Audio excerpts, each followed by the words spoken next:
Welcome to this tutorial on the SQLPS module. SQLPS is a powerful PowerShell module designed specifically for SQL Server management and automation. Throughout this video, you'll learn how to use PowerShell to manage and interact with SQL Server instances, making database administration more efficient and streamlined. SQLPS is a built-in PowerShell module that comes with SQL Server installations. It provides database administrators with essential tools for managing SQL Server environments. The module consists of two main components: a provider for navigation and Cmdlets for operations. The provider allows you to navigate through SQL Server objects just like browsing folders in a file system, while Cmdlets enable you to perform specific management tasks and operations. To start using the SQLPS module, you need to import it into your PowerShell session. Use the import -module command followed by SQLPS. The -disable name checking parameter suppresses warning messages about Cmdlet naming conventions. The SQLPS module is automatically installed when you install SQL Server or SQL Server Management Studio.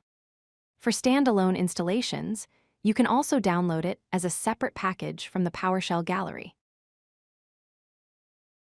One of the most powerful features of SQLPS is its provider, which lets you navigate SQL Server like a file system.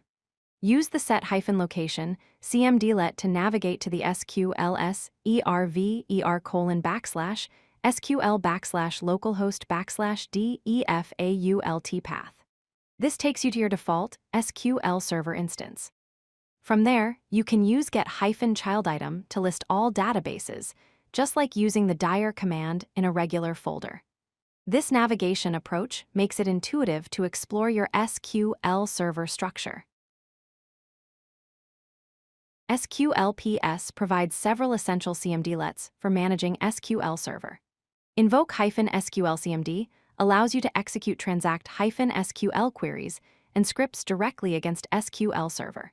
Invoke-policy evaluation helps you evaluate policy-based management policies to ensure compliance. Encode-SQL is used to encode special characters in SQL Server names so they work properly in PowerShell paths. Decode-SQL does the reverse, decoding encoded SQL Server identifier names back to their original format. Let's look at a practical example using Invoke-SqlCmd. First, define your query by storing it in a variable. In this example, we're selecting the name and database_ID columns from the sys.databases system view.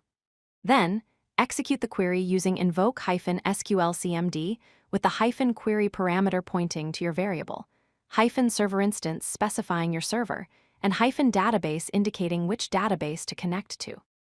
This Cmdlet returns results as PowerShell objects that you can further process or display. SQLPS makes database backups simple with the Backup-SqlDatabase Cmdlet.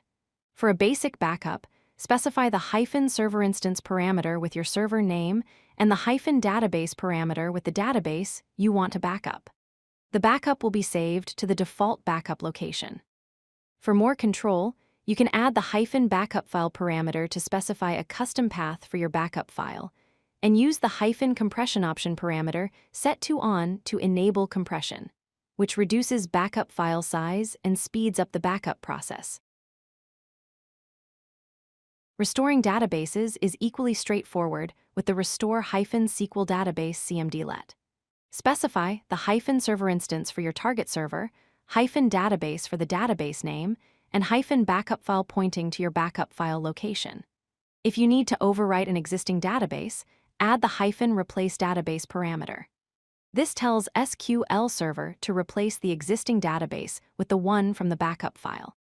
These restore operations can be incorporated into disaster recovery scripts or automated testing workflows, making database management more reliable and repeatable. If you like this video, hit that like button and don't forget to subscribe. Visit codelucky.com for more such useful content.